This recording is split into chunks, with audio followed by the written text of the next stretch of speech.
కాంకాని వెంకటరత్నం గారు పోకుండా ఉంటే సపరేట్ ఆంధ్ర అయ్యేది. రాజశేఖర రెడ్డి గారు విమాన ప్రమాదంలో పోకుండా ఉంటే రాష్ట్రం విడేది కాదు. సింగపూర్ వాళ్ళతో స్విస్ ఛాలెంజ్ అనేది పెట్టాడు. అంతకన్నా బూత్ ఇంకోటి లేదు. ఈ భూసేకరణకు సంబంధించి మొన్న చెప్పుతో కొడతానని చాలా తీవ్రమైన వ్యాఖ్యలు చేశారు. అంత కోపం వచ్చిందా సార్? ఏమండి, అసలు ఆలోచించేయండి. ఏంటండి, అసలు ఏమైనా బుద్ధి ఉందా? సెన్సిబుల్గా మాట్లాడే మాట అని చెప్పండి. జగన్మోహన్ రెడ్డి ప్రభుత్వం ఉండగా కొంతమందికి బినామీలుగా చాలా లబ్ధి చేకూర్చాడు. ఉదాహరణకి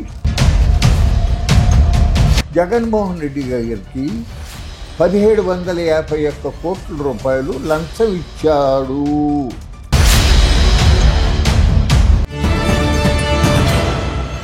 వెల్కమ్ టు పొలిటెంట్ మీడియా. వ్యవసాయ శాఖ మాజీ మంత్రి ఒడ్డే శోభనాద్రీశ్వరరావు గారు ఈరోజు మన ప్రత్యేక అతిథి. నమస్కారం సార్. నమస్తే అండి. రాష్ట్ర విభజన జరిగి 11 ఏళ్ళు అయింది సార్. 2 పార్టీలు రాష్ట్రంలో ప్రభుత్వాన్ని ఫామ్ చేశాయి. ఆ రెండింటికి సంబంధించి మీకు ఏ పాలన నచ్చింది అనుకుంటున్నారు? రాష్ట్ర విభజన మానసికంగా నేను ఆమోదించలేకపోయానండి. ఎందుకంటే కలిసి నేను జయాంధ్ర ఉద్యమంలో చురుకుగా పాల్గొన్నాం. కానీ ఆ దరిమిల అప్పట్లో విడిపోయి సెపరేట్ ఆంధ్ర అయ్యి ఉంటే బాగానే ఉండేది. కాకాని వెంకటరత్నం గారు చనిపోకుండా ఉంటే సెపరేట్ ఆంధ్ర అయ్యేది. సరే, అదృష్టం లేదు, ఆయన కాలం చేశారు. ఇందిరాగాంధీ 6 సూత్రాల పథకం తీసుకొచ్చింది, కలిసి ప్రయాణం చేశాం. దాదాపు ఆంధ్ర ప్రాంతం వారు అందరూ కూడా హైదరాబాదు మన అందరిది అనే అభిప్రాయంతో అక్కడ ఇన్వెస్ట్మెంట్స్ చాలా చేశారు.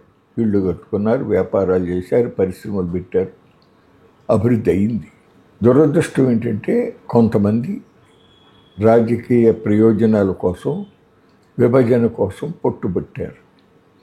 సరే, అప్పుడు శ్రీకృష్ణ కమిటీని వేశారు. జస్టిస్ శ్రీకృష్ణ కమిటీని వేసింది సెంట్రల్ గవర్నమెంట్. ఆ కమిటీ ఉమ్మడి ఆంధ్రప్రదేశ్ మొత్తం తిరిగి అందరు స్టేక్ హోల్డర్స్తో కూడా సంప్రదించి రిపోర్ట్ ఇచ్చింది, నివేదిక.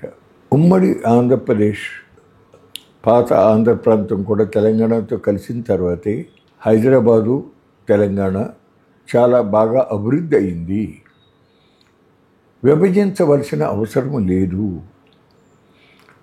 ఆ ప్రాంతం, తెలంగాణ ప్రాంతానికి ఆర్థిక వనరుల విషయం, అట్లాగే లీగల్ ఆస్పెక్ట్లో కొన్ని ప్రత్యేకమైనటువంటి అధికారాలు చెందజేస్తే రాష్ట్రం ఇంకా ఉమ్మడిగా ఉండే బాగా అభివృద్ధి అవుతుంది అని చెప్పి ఇచ్చారు. కానీ బాధాకరమైన విషయం ఏంటంటే సరిగ్గా అసలు ఆ రిపోర్టును చదవకుండానే కొందరేమో విభజన జరగాలని, కొందరేమో 2 కళ్ళ సిద్ధాంతం, యాతావాత డిబేట్స్లో విభజన అనేదే మారుమోగింది తప్ప సమైక్యంగా ఉండాలి అనేది అయిపోయింది. విభజించబడ్డాం.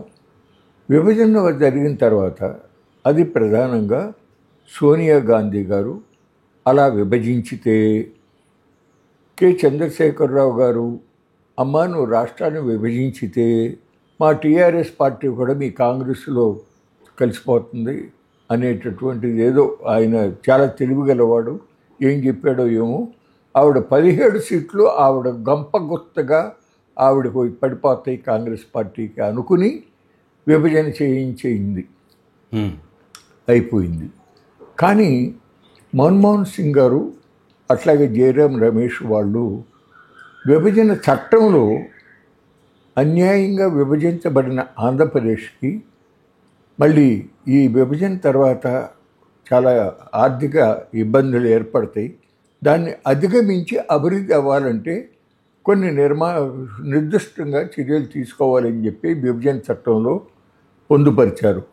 ఉమ్మడి ఆంధ్రప్రదేశ్లో ఉమ్మడి ఆస్తుల విభజన నుండి, పోలవరం ప్రాజెక్టుని జాతీయ ప్రాజెక్టుగా గుర్తించడం నుండి, వెనకబడినటువంటి ఉత్తరాంధ్ర, రాయలసీమ ప్రాంతాలకి ప్రత్యేకంగా బోలంగీర్, కోరాపుట్ వాటికి తరహాలో ప్రత్యేక అభివృద్ధి నిధులు ఉండి, అట్లాగే ప్రత్యేకంగా రాజధాని ఏర్పాటు చేసుకున్నప్పుడు అవసరం కాబట్టి అవసరమైతే డిగ్రేడెడ్ ఫారెస్ట్ ల్యాండ్స్ ఇస్తాము. అట్లాగే రాజధానిలో అవసరమైనటువంటి అసెంబ్లీ, సెక్రటేరియట్, హైకోర్టు, అట్లాగే వీళ్ళందరికీ నివాస భవనాలు, ఆ ఇన్ఫ్రాస్ట్రక్చర్కి కేంద్రం సహకారం ఇస్తుంది అని చెప్పి పేర్కొన్నారు. అట్లాగే బడ్జెట్ లోటు కూడా తీరుస్తూ ఉన్నారు. కానీ దాదాపు అందులో ఇచ్చిన హామీలు చాలా వరకు కూడా అమలు కాల. ఈ పరిస్థితుల్లో ఇక్కడ ఆంధ్రప్రదేశ్లో నారా చంద్రబాబు నాయుడు గారి ప్రభుత్వం ఏర్పడింది. అక్కడికి చంద్రశేఖరరావు గారి ఆధ్వర్యంలో టీఆర్ఎస్ ప్రభుత్వం ఏర్పడింది. ఇక్కడ ఆంధ్రప్రదేశ్లో వచ్చేటప్పటికి ఆ రోజున ప్రభుత్వం దగ్గర డబ్బు లేదు, సరిపడగా ల్యాండ్ పూలింగ్ అనే కొత్త విధానం ఒకటి తీసుకొచ్చారు. అంతకుముందు సుదీర్ఘకాలం రైతులు, కౌలు రైతులు, రాజకీయ పార్టీలు అన్నీ చాలా తీవ్రంగా పట్టుబట్టి పోరాటం చేసిన ఫలితంగా చాలా సుదీర్ఘమైన చర్చలు జరిగి అందరు స్టేక్ హోల్డర్స్తో కూడా సంప్రదించి 2013 భూసేకరణ చట్టం వచ్చింది. చాలా మంచి చట్టం అది. రైతులు ముందు సోషల్ ఇంపాక్ట్ అసెస్మెంట్ చేయాలి. అట్లాగే రైతులే కాకుండా ఆ ప్రాంతంలో ఏ భూములు అయితే తీసుకుంటున్నారో ఆ భూముల మీద పరోక్షంగా కానీ ప్రత్యక్షంగా కానీ ఆధారపడిన వ్యవసాయ కార్మికులు కానీ అక్కడ ఉండేటటువంటి చేతి వృత్తుల వాళ్ళకి మళ్ళీ రీహాబిలిటేట్ చేయాలి, రీసెటిల్మెంటు, వాళ్ళని ఆర్థికంగా నిలదొక్కునేటట్టు చేయాలి. మల్టీ క్రాప్డ్ వ్యవసాయ భూమి తీసుకోకూడదు. అట్లాగే ప్రైవేట్ ఎంటిటీస్కి భూమి సేకరించాల్సిన సందర్భం వచ్చినప్పుడు నిర్వాసితులలో 80% మంది ఆమోదం తెలపాలి.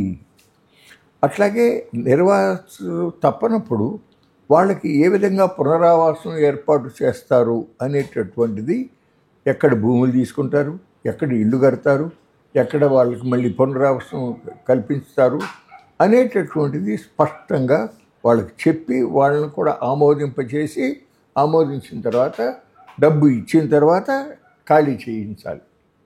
అంత కథ ఉంటే దీన్ని చంద్రబాబు నాయుడు గారు, మోడీ గారు అదే లైను, చంద్రబాబు అదే లైను. ఏమిటి అంటే పరిశ్రమలు పెడతానికి వచ్చేటటువంటి వాళ్ళకి పళ్ళులో పెట్టి భూములు అప్పచెప్పేయాలనే తప్ప ఎంత అవసరమో, ఎక్కడ ఇద్దాము అని లేకుండా వాళ్ళు ఎక్కడ కోరితే అక్కడే, ఎంత అడిగితే అంతా ఇచ్చేసినటువంటి పరిస్థితి జరిగింది. అంతకుముందు వైఎస్ రాజశేఖర రెడ్డి ముఖ్యమంత్రిగా ఉండగా ఈ జగన్మోహన్ రెడ్డికి అప్పట్లోనే ఈనాడు పేపరు, ఈటీవీ మీద కొంత నెగిటివ్ ఫీలింగ్ ఉండి తనకు ఒక పత్రిక ఉండాలి, తనకు కూడా ఒక మీడియా, ఎలక్ట్రానిక్ మీడియా ఇది ఉండాలి అని మనసులో పెట్టుకుని వాళ్ళ నాన్న మీద ఒత్తిడి తెచ్చి కొన్ని లేపాక్షి నాలెడ్జ్ పార్కుకి 8,844 ఎకరాలు తీసుకోవటం కానీ, కడప జిల్లాలో బ్రాహ్మణి ఇండస్ట్రీస్ పేరు మీదుగా అక్కడ కడప దగ్గర ఎయిర్పోర్టు ఉండగా మళ్ళీ ప్రత్యేకంగా వేరే ఎయిర్పోర్ట్ కోసం ఒక 3,500 ఎకరాలు, అట్లాగే ఇంటిగ్రేటెడ్ స్టీల్ ప్లాంట్ పెడతామని చెప్పి దానికి ఒక 6,000 ఎకరాలు చెల్లు. ఇట్లా వేలకు ఎకరాలు దాదాపుగా రాజశేఖర రెడ్డి గారు టైములో 2006 నుంచి 2011 నాటికి పరిశ్రమలకు కానీ, స్పెషల్ ఎకనామిక్ జోన్స్కి కానీ, ఇరిగేషన్ ప్రాజెక్టులకు కానీ మొత్తం 89,000 ఎకరాలు తీసుకోవడం జరిగింది. రాజశేఖర రెడ్డి 2009లో సార్, రాజశేఖర రెడ్డి 2009లో పోయారు. అవును, తర్వాత కూడా 11 వరకు జరిగినటువంటి భూసేకరణ గురించి చెప్పారు. రాజశేఖర రెడ్డి గారు ఉండి ఉంటే రాష్ట్రం విడేది కాదు. అది నాకు నిశ్చితమైన అభిప్రాయం. కాంకాని వెంకటరత్నం గారు పోకుండా ఉంటే సపరేట్ ఆంధ్ర అయ్యేది. రాజశేఖర రెడ్డి గారు విమాన ప్రమాదంలో పోకుండా ఉంటే రాష్ట్రం విడేది కాదు. నా ఒపీనియన్ అది. అయిపోయింది. ఈ చంద్రబాబు నాయుడు గారు వచ్చిన తర్వాత కేంద్ర ప్రభుత్వం నుంచి సహకారము విభజన చట్టంలో పేర్కొన్న విధంగా రాని పరిస్థితుల్లో నిధులు తక్కువగా ఉన్నప్పుడు మనం ఏది ముందు టేకప్ చేద్దాము, ఎక్కడ టేకప్ చేద్దాము, తర్వాత ఎక్కడ ఇది చేద్దాం అనే ఆలోచన లేకుండా ముందు నుంచి అప్పుడు కూడా 2014 నుంచి 19 లోపల ఎంతసేపు కూడా విజయవాడలో విశాఖపట్నంలో మెట్రో రైళ్ళు, ఔటర్ రింగ్ రోడ్ అని, ఇన్నర్ రింగ్ రోడ్ అని, ఈ విధంగా ఒక హైప్ ఆయనకి ఎందుకో మరి అట్లా అభిప్రాయం. అంటే ఒక చాలా హైదరాబాద్లోకి మళ్ళీ పెద్ద ఎత్తైన బిల్డింగులు వచ్చి ఇవన్నీ ఉంటే పెట్టుబడులు వస్తాయి అనేటటువంటి ఆలోచన. కానీ ఆ ప్రాసెస్లో తనని నమ్మి 6 నెలల్లో 33,000 ఎకరాలు ఇచ్చినటువంటి రైతులకి లిఖితపూర్వకంగా 3 సంవత్సరాల లోపల రోడ్లు, డ్రైనేజీలు, మంచినీటి సౌకర్యం, కరెంటు సౌకర్యం, అండర్ గ్రౌండ్ కేబుల్స్తో సహా వేసి అభివృద్ధి చేసి మీకు ఇస్తాము అని రిటర్న్ కమిట్మెంట్కి అమలు చేయాలనే ఆయనకి తట్టలే. అసలు మొదలు పెట్టలేదండి రమాకాంత్ గారు. కాదు సార్, ఇప్పుడు హైదరాబాదులోనే ఉండుంటే రాజధాని బాగుండేది అనేది కొంతమంది నుంచి వస్తున్న వాదన. దానికి మీరేమంటారు? హైదరాబాద్ నుంచి అమరావతికి తీసుకురాకుండా హైదరాబాద్లో ఆల్రెడీ 10 సంవత్సరాలు మనకి హక్కు ఉంది, అక్కడే కంటిన్యూ అయితే బాగుండేదని. అంటే మనకి వెంటనే రావాల్సినంత అర్జెన్సీ లేదు కాబట్టి అక్కడ ఉండి అక్కడ ఇన్ఫ్రాస్ట్రక్చర్ని వాడుకుంటూ ఇక్కడ వీళ్ళు అప్పటికే ఆయన సింగపూర్ వాళ్ళతో సంబంధం పెట్టుకున్నాడు. వాళ్ళు ఎక్కడ కోర్ క్యాపిటల్ రావాలి, అసెంబ్లీ సెక్రటేరియట్, అట్లాగే హెడ్స్ ఆఫ్ డిపార్ట్మెంట్ ఆఫీసులు, వీళ్ళందరికీ నివాస భవనాలు ఎక్కడ రావాలనేది, ఆ 2,300 ఎకరాలు ఎక్కడ రావాలనేది వాళ్ళు ఇచ్చారు ప్లాన్లో. అక్కడ పర్మనెంట్ బిల్డింగ్లు కడత మొదలు పెట్టుకుంటే బాగుండేది. అట్లా కాకుండా అక్కడ ఆ ఓటుకు కేసు తర్వాత అప్పటికప్పుడు ఓవర్నైట్ డెసిషన్ తీసుకుని బస్సులో వచ్చేసేసి బస్సులో ఉండి మన ప్రాంతంలో నుంచే మనం పరిపాలించుకోవాలనేటటువంటి గంభీరమైనటువంటి మాటలు చెప్పి తాత్కాలిక భవనాలు అని చెప్పి, పక్కా భవనాలనే తాత్కాలిక భవనాలు అని చెప్పి కట్టేశాడు. 100 అడుగుల లోతులో నుంచి సెక్రటేరియట్ బిల్డింగ్కి పైల్ ఫౌండేషన్స్ వేశారండి. G+7 కట్టడానికి అవకాశం ఉండదంటూ G+1 కట్టి మళ్ళీ ఇప్పుడు సపరేట్గా 44 అంతస్తుల భవనాలు, 47 అంతస్తులు, 40 అంతస్తులు ఒక 4 ఇట్లా చేస్తున్నారు. దాదాపు అది కూడా 1,100 కోట్లు ఖర్చు అయింది సార్ అప్పట్లో కూడా. అవును, ఎస్ఎఫ్టీకి 19,000 దాకా ఇచ్చారనేది. అవును. ఇప్పుడు దాని మీద ఇంకొక 1 అంతస్తు 2 అంతస్తులో కట్టుకుంటే ఈ ఇంటర్మ్ గవర్నమెంట్ కాంప్లెక్స్ మీద 6,000 చదరపు అడుగులు కదండి, అది 6 లక్షల చదరపు. 6 లక్షలు. ఇంకొక 2 ఫ్లోర్లు కట్టుకుంటే మొత్తం హెడ్స్ ఆఫ్ డిపార్ట్మెంట్ ఆఫీసులు కూడా వచ్చేస్తాయి అక్కడికి. ఇప్పుడు 53 లక్షల చదరపు అడుగుల్లో ఈ ఐకానిక్ భవనాలు ఏవైతే ఉన్నాయో ఇప్పుడు ప్లాన్ చేస్తున్నారు, అంత అవసరం లేదంటారా? అవును. ఇప్పుడు ఒకటండి, ఒక 40 అంతస్తుల బిల్డింగులు ఉండి సీఎం గారు 47వ అంతస్తులో ఉంటే అందువలన ఏంటండి ప్రజలకు ఒరిగిపడేది? ప్రజలకి ప్రభుత్వం నుంచి వాళ్ళ సమస్యలు పరిష్కారం చేయటానికి తగినటువంటి నిర్ణయాలు, వాళ్ళకి ఆదుకుంటానికి వ్యవసాయం కానీ ఇతరత్ర చిన్న చిన్న cottage and small scale industries అభివృద్ధి అవటానికి, ఎంప్లాయ్మెంట్ పెరగటానికి కావాల్సినటువంటి బడ్జెటరీ అలొకేషన్స్ ఇవి ప్రధానం. వాళ్ళ దైనందిక జీవితంలో వాళ్ళు ఎదుర్కొంటూ ఉన్న సమస్యల పరిష్కారానికి ప్రభుత్వం చేసేటువంటి నిర్ణయాలు ఉపయోగపడతాయి. అది కావాలి. కానీ 40 అంతస్తుల బిల్డింగులు ఉంటే ఎవరికి కడుపు నిండుతుందండి? మీరు చెప్పారు సార్ 15,000 20,000 ఎకరాలు అయితే సరిపోతుంది అన్నారు. యాక్చువల్గా రాజధాని కట్టాలా లేకపోతే రాజధాని నగరాన్ని కట్టాలంటారా? ఇప్పుడు జరుగుతుంది రాజధాని నగరం కట్టాలని మీరు చెప్తున్నారు. చెప్తాను. ఇప్పుడు అసలు అయితే మనకి శివరామకృష్ణన్ కమిటీలో స్పష్టంగా వ్యవసాయ భూముల్ని చాలా తక్కువ డిస్ప్లేస్మెంట్ ఉండేటట్టుగా నిర్ణయం తీసుకుంటే మంచిది అని చెప్పారు.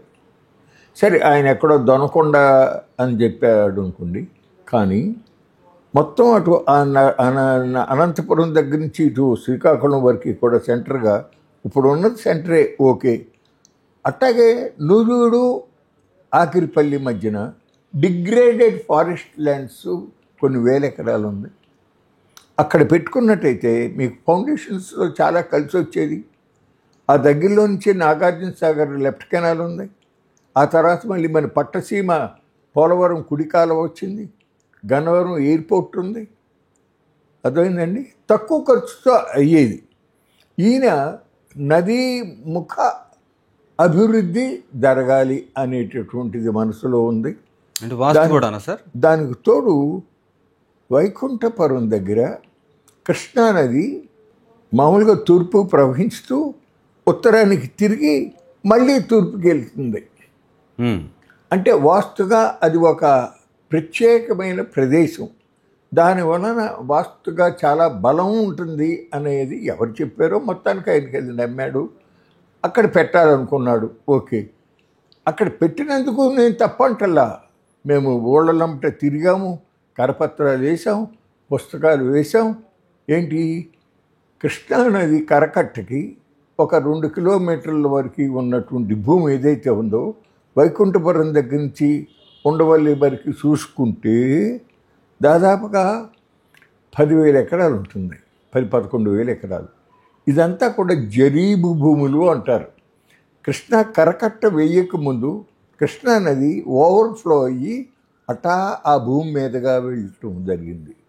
ఒండ్రు పేరుకుంది. ఆ తర్వాత మళ్ళీ దాని మీద ఇంకొక లేరు ఇట్లా అదంతా కూడా అత్యంత సారవంతమైన భూమి. ఈ దేశంలోనే అత్యంత సారవంతమైన భూమి. 3 పంటలు, దాదాపు 60 రకాల పంటలు, పండ్ల తోటలతో సహా చూసుకుంటే 60 రకాల పంటలు పండేటటువంటి ప్రాంతం. 364 రోజులు కూడా అగ్రికల్చర్ లేబర్కి పనులు లభించినటువంటిది. మేమేమన్నామంటే అది వదిలిపెట్టేయండి బాబు. అక్కడ తుళ్ళూరు నుంచి పెనుమాక ఉండవల్లి వచ్చే రోడ్డుకి దక్షిణ పక్కన అది మెట్ట భూమి. ఆ రోడ్డు దగ్గర నుంచి నదేపుకేమో 20 అడుగుల్లో మంచి తాగటానికి ఉపయోగపడే మంచినీరు లభించింది. ఎంత నీరో తెలుసా అండి? 10 లక్షల జనాభాకు కావాల్సిన మంచినీరు ఉంది అందులో భూగర్భంలో. ఢిల్లీలో యమునా ఫ్లడ్ ప్లెయిన్స్ నుంచే అక్కడ బోర్లోంచి తీసి దాన్ని అంతా కలుపుకుని ఢిల్లీ నగరానికి సరఫరా చేస్తూ ఉంటుంది. సిమిలర్గా భవిష్యత్తులో అమరావతి రాజధానిలో పెరిగే జనాభాకి కావలసిన త్రాగునీరు ఆ జరీబు భూముల్లో ఉంది. దాన్ని కాంక్రీట్ జంగిల్గా మార్చమాకండి, అవతల ఒక 15,000 ఎకరాలు తీసుకో సరిపోతుంది అని చెప్పినా వినిపించుకోకుండా ఇది కూడా తీసుకున్నారు. ఇప్పుడు సీడ్ యాక్సెస్ రోడ్ వెళ్తుంది సార్ ఆ జరీబు భూముల్లోంచి. అవును, ఆ సీడ్ యాక్సెస్ రోడ్డుకే అంతకుముందు పెనుమాక ఉండవల్లిలో రైతులు కొందరు ఇవ్వలేదు. ఇప్పుడు ఇస్తామన్నారు, వేస్తారనుకోండి, సమస్య అది కాదు. కానీ ఇప్పుడు కూడా మీకు మరి ఆయన ఆ మధ్యన సింగపూర్ వాళ్ళతో స్విస్ ఛాలెంజ్ అనేది పెట్టాడు. అంతకన్నా బూత్ ఇంకొకటి లేదు. ఆంధ్రప్రదేశ్ ప్రభుత్వం 5,600 కోట్లు ఖర్చు పెట్టి 1,690 ఎకరాలు లింగాయపాలెమును తాళ్ళాయిపాలెం ఏదో ఉందా పక్కన వద్దండ్రాయపాలెము, అక్కడ ఇన్ఫ్రాస్ట్రక్చర్ రోడ్లు ఇవన్నీ వేసి రాష్ట్ర ప్రభుత్వం 220 కోట్లు పెట్టుబడి పెడితే 42%, సింగపూర్ కంపెనీ 306 కోట్లు పెట్టుబడి పెడితే వాళ్ళకి 58% ఇచ్చేటట్టుగా వాళ్ళ డైరెక్టర్లు 3 ఉంటారు, రాష్ట్ర ప్రభుత్వం తరఫున 2 ఉంటారు, చైర్మన్ ఏమో సింగపూర్ వాడే. ఆ 306 కోట్లు కాక వాళ్ళు ఇంకేమీ తేరు. ఈ 1,691 ఎకరాలని బ్యాంకులో షూరిటీగా పెట్టి అక్కడి నుంచి 1,000 కోట్ల రూపాయలు అప్పు తీసుకుని దాంతో బిల్డింగులు కట్టి కమర్షియల్ ఫ్లాట్లు కానీ రెసిడెన్షియల్ ఫ్లాట్లు కానీ అవి అమ్మి ఆ అమ్మే ప్రక్రియలో వివిధ రకాలుగా సింగపూర్ సంస్థకి పర్సంటేజీలు 2%, 5%, 5% ఇట్లా పెట్టినటువంటి పరిస్థితి. అమరావతి డెవలప్మెంట్ కార్పొరేషన్ అనేది ఉండగా అమ్మటానికి చెందటానికి దానికి మళ్ళీ వేరే సింగపూర్ సంస్థ ఒకటి పెట్టి దాని ద్వారా వాళ్ళకి లబ్ధి చేకూరేదానికి చేసినటువంటి ప్రయత్నం ఏదైతే ఉందో చాలా తప్పున్నర. అయితే అంత చేసినా వాడు ఒక్క ఇటుకరాయి పేర్చకుండానే వెళ్ళిపోయాడు. ఎందుకంటే చాలా తెలివిగల వాళ్ళు ముందుగానే ప్రభుత్వం మారుతుంది, వచ్చేవాడు సరైన మనిషి కాడు అనేది గ్రహించుకుని వాళ్ళు వెళ్ళిపోయిన పరిస్థితి జరిగింది. అట్లా ఇప్పుడు మళ్ళీ తీసుకొచ్చే అవకాశం లేదంటారా? వెళ్తున్నాడు ఇప్పుడు సింగపూర్ వెళ్తున్నాడు. ఈయన ఫ్రెండ్ అక్కడ జైల్లో ఉన్నాడు, మళ్ళీ రమ్మంటానికి ప్రయత్నం చేస్తాడు. ఇప్పుడు కొత్త ఎయిర్పోర్ట్ గురించి 5,000 ఎకరాలకి 40,000 ఎకరాలు కావాలని అంటాం. మన క్యాబినెట్లో మాట్లాడినప్పుడు కొంచెం మళ్ళీ వెనక్కి తగ్గినట్టుగా అనిపించడం ఏమనిపిస్తుంది? ఇప్పుడు తీసుకున్న 33,000 అలాగే అసైన్మెంట్ అవి ఇవి కలుపుకుంటే 55,000 ఎకరాలు సుమారుగా ఇప్పటికే ఉన్నా సరే మళ్ళీ 40,000 ఎకరాలు కావాలని అంటాం ఎలా అనిపిస్తుంది? 40,000 ఎకరాలు కావాలనటానికి కారణం నారాయణ గారు చెప్పేది ఏంటంటేనండి, 5,000 ఎకరాలు కొత్తగా అమరావతిలో ఒక గ్రీన్ ఫీల్డ్ ఇంటర్నేషనల్ ఎయిర్పోర్ట్ పెడతానికి 5,000 ఎకరాలు కావాలి. అట్లాగే ఒక 2,500 ఎకరాలు స్పోర్ట్స్ సిటీకి కావాలి. ఒక 2,500 ఎకరాలు హైటెక్ ఇండస్ట్రీస్ పెడతానికి, స్మార్ట్ ఇండస్ట్రీస్ పెడతానికి కావాలి. టోటల్గా 10,000 ఎకరాలు కావాలి. 10,000 ఎకరాలు మేము సిఆర్డిఏ ఈ 3 పర్పసెస్ కోసం ఇవ్వాలి అని అంటే మేము రైతుల దగ్గర నుంచి ల్యాండ్ పూలింగ్ పద్ధతిలో 40,000 ఎకరాలు తీసుకుంటే కానీ మేము ఇవ్వలేం, అందుకని కావాలని అంటారు. ఇందులో ఇక్కడ విషయం ఏంటంటే, ఒకటి ఎయిర్పోర్ట్ చూద్దాం. గన్నవరంలో ఎయిర్పోర్ట్ ఉంది. బెజవాడ నుంచి ఎంతసేపు అండి, ఒక 40 నిమిషాల్లో వెళ్ళిపోతుంది. అందులో కూడా ఆల్రెడీ వెస్టర్న్ బైపాస్ అయిపోయింది. బెజవాడలో మీకు మ్యాక్సిమం ట్రాఫిక్ కంజెషన్ ఎక్కడంటే గవర్నమెంట్ హాస్పిటల్, జనరల్ హాస్పిటల్ దగ్గర నుంచి బాబు జగజీవన్ రామ్ గారి స్టాచ్యూ నిడమాను రామర్పాడు జంక్షను, అక్కడి నుంచి నిడమానూరు దాకా ఇది మ్యాక్సిమం బాటిల్ నెక్. దానికి నేషనల్ హైవే వాళ్ళు బారూత అక్కడ మనకి హైదరాబాద్లో ఎయిర్పోర్ట్కి వెళ్తానికి పివి నరసింహారావు ఫ్లైఓవర్ వచ్చింది కదండి, అట్లా కడతానికి నేషనల్ హైవే వాళ్ళు అంగీకరించారు. They have recognised the bottleneck and they have agreed.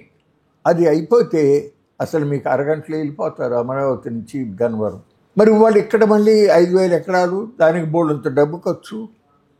మరి నారాయణ గారు ఏమంటున్నాడు, టిట్కో ఇళ్ళు పూర్తి చేయాలంటే 1,000 కోట్లు కావాలి, ఆ డబ్బు కోసం చూస్తున్నాము, అప్పు చూసుకోవాలి అంటాడు.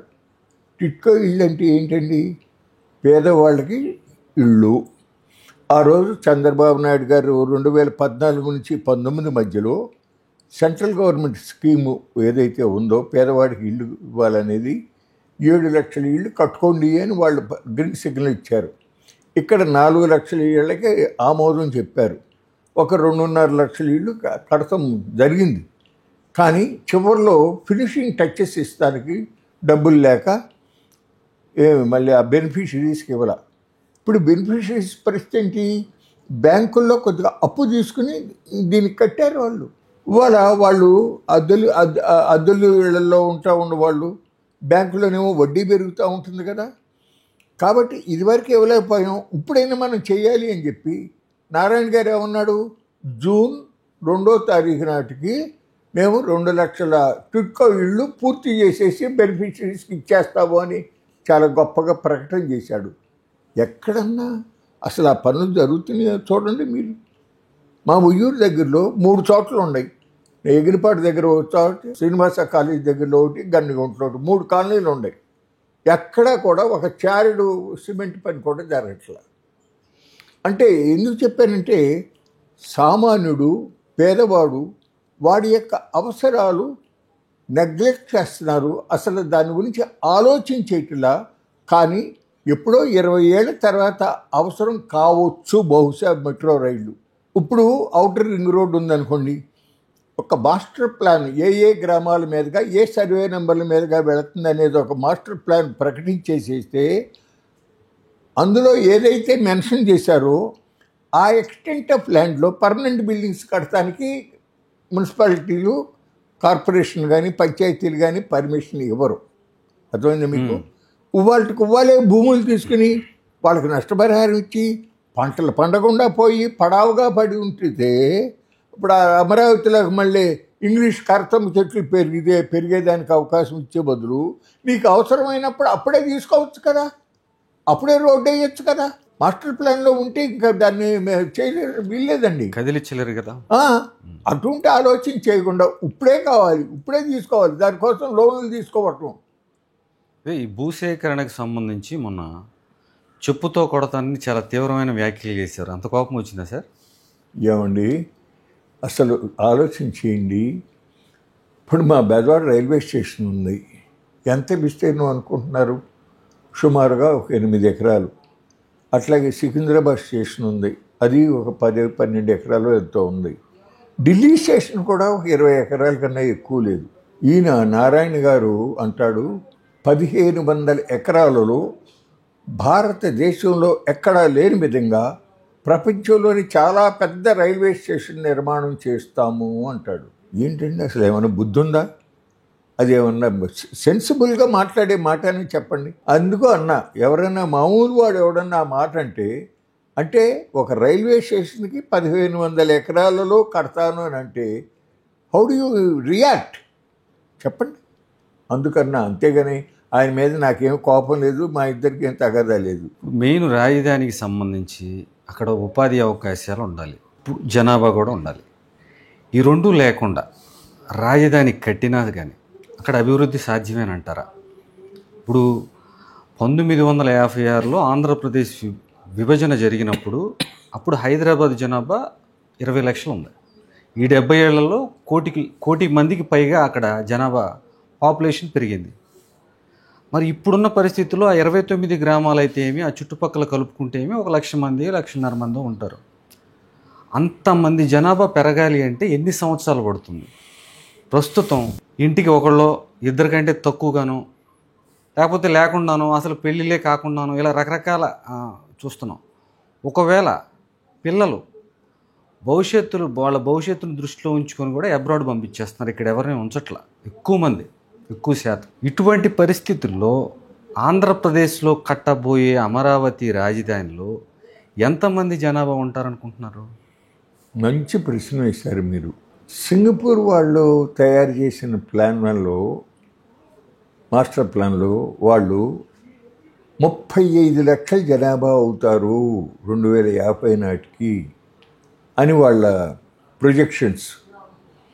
15 లక్షల ఉద్యోగాలు క్రియేట్ అవుతాయి అని చెప్పి. మీకు భారతదేశంలో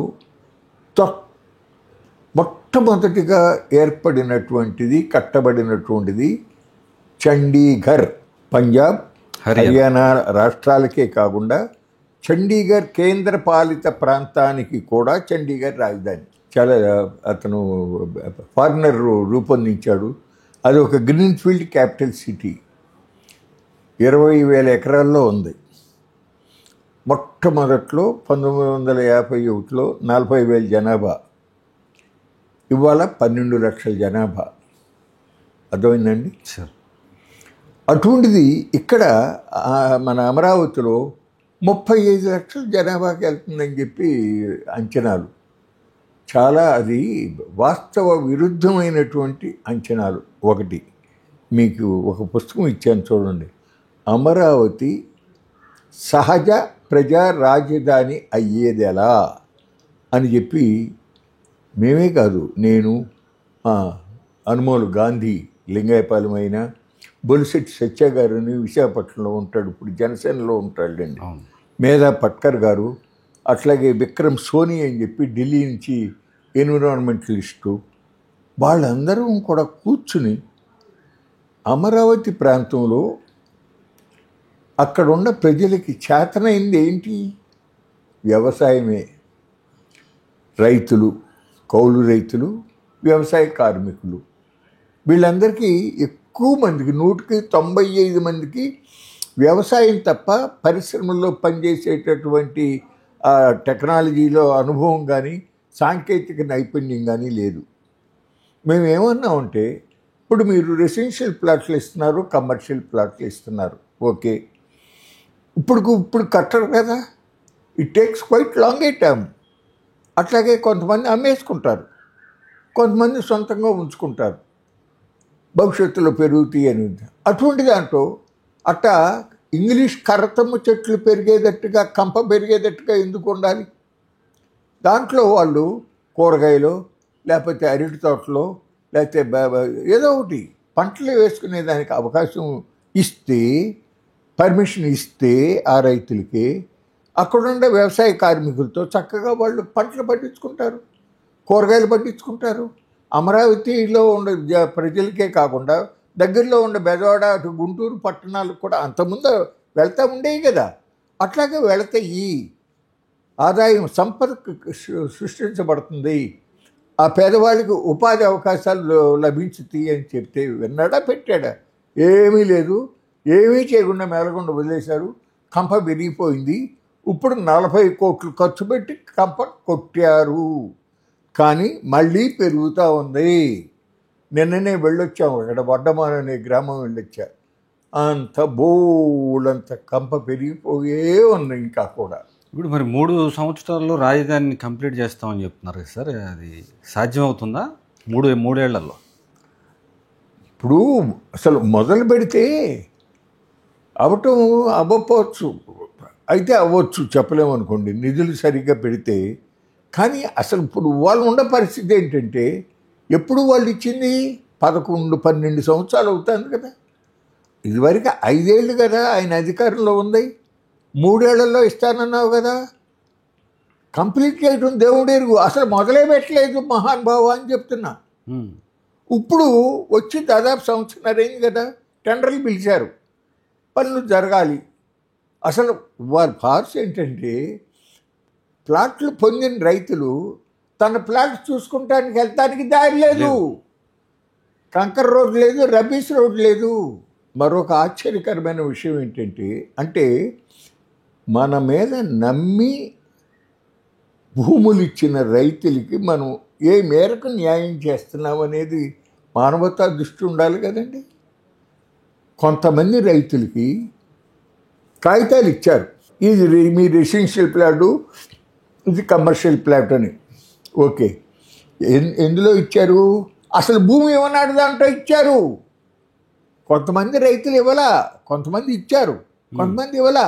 ఇవ్వని దాంట్లో ప్లాట్లు ఇచ్చారు. ఇప్పుడు అది రిజిస్టర్ అవ్వదు, లోను రాదు. లోను అసలు ఎవరికి రావట్లేదండి. వాళ్ళు మాకు మందడం అనే మంచి పెద్ద ఊరు ఉంది, మందడం. ఆ ఊళ్ళో ఆలూరు ఇంటి పేరు నాగయ్య గారు అని చెప్పి, వెనక మా స్వతంత్ర పార్టీలో రంగా గారి శిష్యుడు, అక్కడ అగ్రికల్చర్ మార్కెట్ కమిటీకి చైర్మన్గా చేశాడు, మంచి డామినేటింగ్ పర్సనాలిటీ. వాళ్ళ కుటుంబం నుంచి దాదాపు 30 ఎకరాలు 40 ఎకరాలు ఇచ్చారు రమాకాంత్ గారు. వాళ్ళకి ఇదే ప్రాబ్లం వచ్చింది, ఇంతవరకు సాల్వ్ చేయలే. ఆ ఊళ్ళోనే ఆలూరు యుగంధర్ అని చెప్పి అతను యంగ్స్టర్, ఆ పువ్వాడు సుధాకర్కి మళ్ళీనే ఈ ఆలూరు యుగంధర్ కూడా బాగా తిరుగుతూ ఉంటాడు. అటువంటి కూడా ఇదే ప్రాబ్లము. అర్థమైందా మీకు? సాల్వ్ చేయలే. ఇప్పుడు ఏం చేయాలి? వాళ్ళు భూమి ఇవ్వలేదండి, ఇవ్వాలనే ఉద్దేశం లేదు. లేనప్పుడు ఏం చేయాలి? ల్యాండ్ ఎక్వైర్ చేయాలి కదా. ఆ ల్యాండ్ ఎక్వైర్ చేసేసి ఆ ప్లాట్లు వీళ్ళకి ఇవ్వు. అది చేయరే, ధర్మమా చెప్పండి?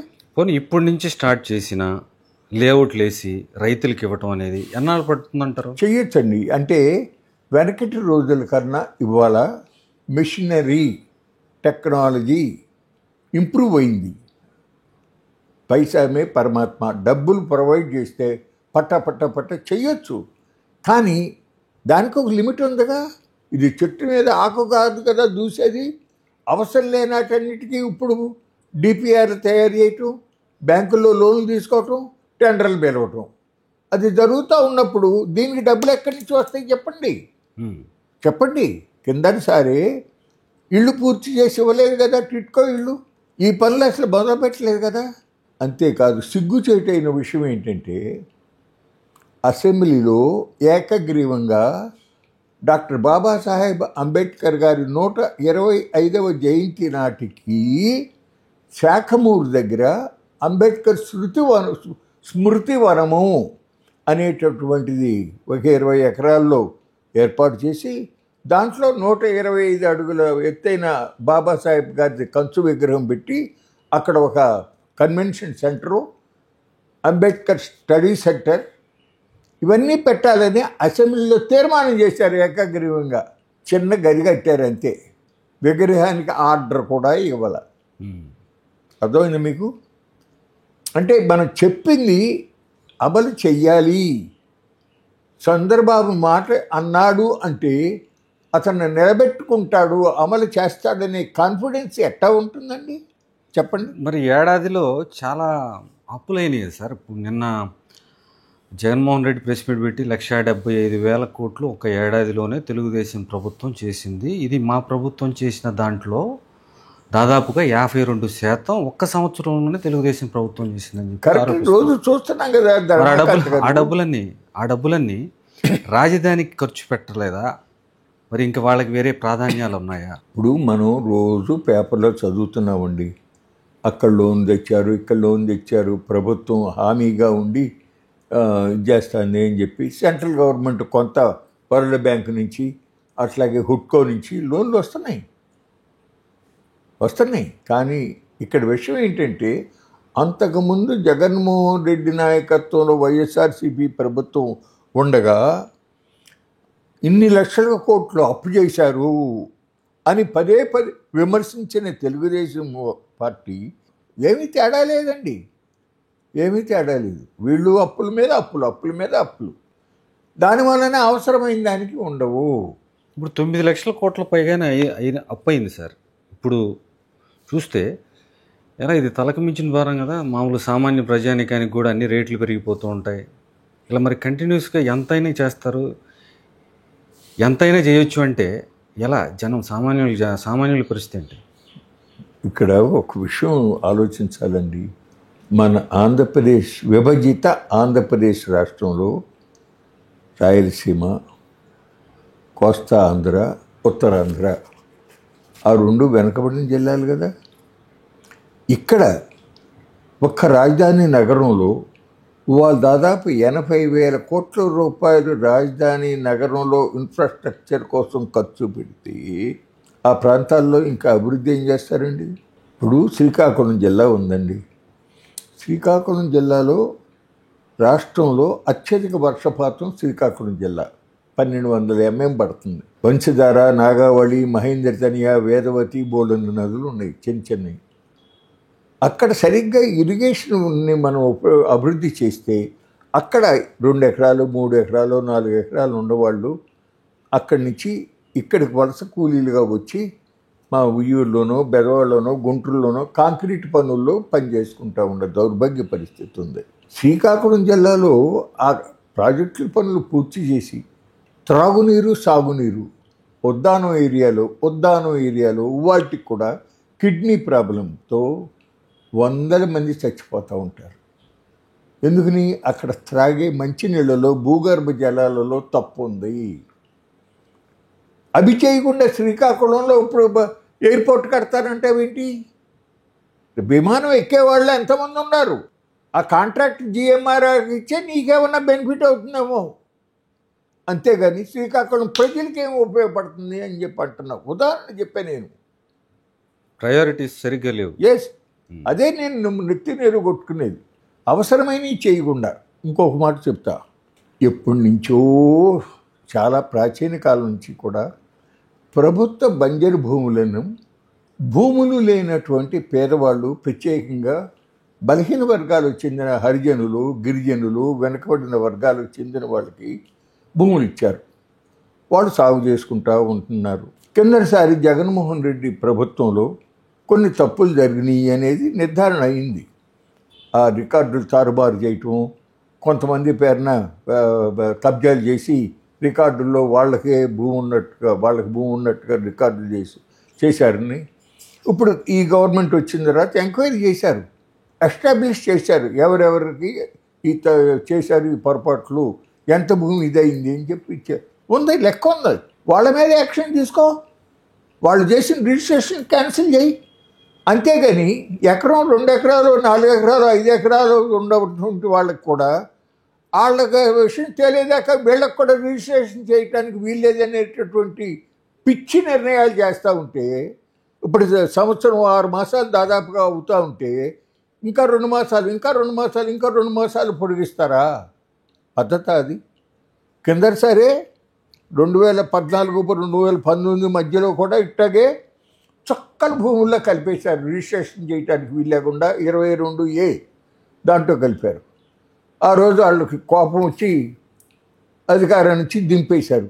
ఇప్పటికైనా మనసు మార్చుకొని దానికి కావాల్సిన పని చేయండి. వాళ్ళ మీద తప్పు చేసిన వాళ్ళ మీద యాక్షన్ తీసుకో. కానీ ఈ చిన్న చిన్న వాళ్ళని కూడా వాళ్ళతో పాటు దీంట్లో కట్టేసేసి ఏమనంటే, ప్రభుత్వం సామాన్య ప్రజలకు అండగా ఉండాలండి. పెద్ద పెద్ద కార్పొరేట్ సంస్థలుగా నువ్వు చేసేది? వాళ్ళ కోసం వీళ్ళ ఓట్లతో గెలిచి వాళ్ళకి సేవ చేయటం ఏంటండి అసలు? దాంట్లో కూడా చాలా ఆశ్చర్యపోతారు మీరు. జగన్మోహన్ రెడ్డి ప్రభుత్వం ఉండగా అతడు కొంతమందికి బినామీలుగా చాలా లబ్ధి చేకూర్చాడు. ఉదాహరణకి షిరిడి సాయి ఎలక్ట్రికల్స్, ఎన్ విశ్వేశ్వర రెడ్డి అని అయింది. ఎన్ని వేల కోట్ల రూపాయల ఆర్డర్లు ఇచ్చారో తెలుసా అండి? 92,000 కోట్ల రూపాయల ఆర్డర్లు ఇచ్చారు. ట్రాన్స్ఫార్మర్లు కానీ, స్మార్ట్ మీటర్లు కానీ, కరెంటు వైర్లు కానీ, అమ్మాబాబుతో 92,000 కోట్లు. చాలా ఆశ్చర్యకరమైన విషయం ఏంటంటే, మన పక్కంట ఉన్న తెలంగాణలో ఆ ట్రాన్స్ఫార్మర్లకి ఆ ప్రభుత్వంలో అక్కడ ఇచ్చిన రేట్ల కన్నా రెట్టింపు పైన ఇక్కడ జగన్మోహన్ రెడ్డి ప్రభుత్వం కొంది. ఆ రోజున పయ్యావల్ కేశవ్ గారు, సిపిఐ కె రామకృష్ణ గారు వాళ్ళు బీజేపీ వాళ్ళతో సహా తీవ్రంగా విమర్శించి చాలా దుర్మార్గంగా చేశారు, ఇవన్నీ క్యాన్సిల్ చేసేయాల్సిందే, వీళ్ళ మీద యాక్షన్ తీసుకోవాల్సిందే అని చెప్పి మాట్లాడారు. మరి ఆ మాటలన్నీ ఎక్కడికి పోయినాయో? ఏమీ యాక్షన్ తీసుకోవాలా? అప్పుడు ఇచ్చిన కాంట్రాక్ట్ వర్క్లు ఏవైతే ఉన్నాయో అవన్నీ కంటిన్యూ అవుతానే ఉండే, ఏమి క్యాన్సిల్ చేయలే. ఆ రోజు ఆ ప్రభుత్వంలో నెల్లూరు జిల్లాలో ఉలవపాడు మండలంలో కరేడ్ అనే గ్రామంలో 2 పంటలు 3 పంటలు పండేటటువంటి భూములు ఇప్పుడు సార్ ఇచ్చేది. అట్లాగే దాదాపు 1000 ఎకరాల మామిడి తోటలు, ఉలవపాడు మామిడి, ఆ మామిడి తోటలతో సహా 8,360 ఎకరాలు ఇండోసోల్ సోలార్ కంపెనీ, ఎవరిది? షిరిడి సాయి ఎలక్ట్రికల్స్, విశ్వేశ్వర రెడ్డిది. దానికి జగన్మోహన్ రెడ్డి ప్రభుత్వంలో ఇచ్చిన రాయితీలు కాక ఈ కొత్త ప్రభుత్వంలో ఇంకా అదనంగా రాయితీలు ఇచ్చారు. అంటే అర్థం ఏంటండి? ఆ ఎన్ విశ్వేశ్వర రెడ్డి కేవలం జగన్మోహన్ రెడ్డికే ఆత్మీయుడు కాదు, తెలుగుదేశంలో కూడా కొంతమందికి ఎవరికో ఆత్మీయుడైపోయాడు అని అర్థమవుతుంది కదా, ప్రజలకు కూడా అర్థమవుతూ ఉంది అందరికీ. ఈ పరిస్థితులు జరుగుతూ ఉంటే అదే చూసి బాధేస్తూ ఉందండి. నాకే కాదు, తెలుగుదేశం కార్యకర్తల్లో కూడా నాయకులు బయటికి మాట్లాడలేరు, వాళ్ళకుండే ఆ పొజిషన్స్ని బట్టి మనసులో బాధపడతారు తప్ప బయటికి మాట్లాడలేరు. కానీ చాలామంది కార్యకర్తలు అసంతృప్తి ఉంది, బాధపడుతున్నారు. ఆ తప్పులన్నీ అరికట్టబడతాయి అని చెప్పి ఈయనకి అధికారం ఇస్తే ఇంకా అవన్నీ కంటిన్యూ అవుతూనే ఉన్నాయి. ఆ రోజు సెకీ సంస్థ ద్వారా అదానీ సంస్థ నుంచి 7,000 మెగావాట్ల సోలార్ విద్యుత్తుని కొనుగోలు ఒప్పందంలో జగన్మోహన్ రెడ్డి గారికి 1,751 కోట్ల రూపాయలు లంచం ఇచ్చాడు. అదానీ నేను కొంద ₹2.49 చెప్తా. మీరు ఇప్పుడు ₹4.60 కొంటున్నారు కదా, అదే ఇదే అని నిన్న జగన్మోహన్ రెడ్డి మాట్లాడారు సార్. 1,750 కోట్ల రూపాయలు లంచం ఇచ్చాడు అని చెప్పి ఎస్టాబ్లిష్ అయ్యి అమెరికా కోర్టులో కేసు కూడా నడుస్తూ ఉంది. మరి అంత డబ్బు లంచం ఒక భాగం, 2 దానివలన రాబోయే 30 సంవత్సరాల్లో 1,10,000 కోట్ల రూపాయలు ప్రజల మీద భారం పడుతుందని చెప్పి చెప్పారుగా, మీ నోటితోనే చెప్పారుగా. మరి ఇప్పుడు అది క్యాన్సిల్ చేయరేంటి? మా పెద్ద ఆయన ఈఏఎస్ శర్మ గారు, రిటైర్డ్ ఐఏఎస్ ఆఫీసర్ గారు, సెంట్రల్ గవర్నమెంట్లో ఎనర్జీ డిపార్ట్మెంట్లో సెక్రటరీగా చేసిన ఆయన చాలా గొప్ప వ్యక్తి. గొప్ప వ్యక్తి. ఇంటిగ్రిటీ వైజ్ కానివ్వండి, ప్రభుత్వాన్ని ఎంత విలువైన సూచనలు చేస్తారో. ఆయన ఏ విధంగా దీన్ని క్యాన్సిల్ చేయొచ్చు అనేది కూడా ఆయన స్పష్టంగా చెప్పాడు. అందులో క్లాజును బట్టి ఫలానా క్లాజ్ ఉంది, దాన్ని పురస్కరించుకుని రద్దు చేసేయండి అన్నాడు. అబ్బే లేదు, ఆ రోజున అతనికి ఆప్తుడయ్యాడు. ఇప్పుడు తెలుగుదేశంలో కూడా ఎవరో ఒక నాయకుడికి ఆప్తుడయ్యాడు Vishweshwar Reddy. All of a sudden ఈ 10 ఏళ్లలో అతను కూడా ఈ రాష్ట్రంలో one of the richest persons జాబితాలోకి వెళ్ళిపోయాడు.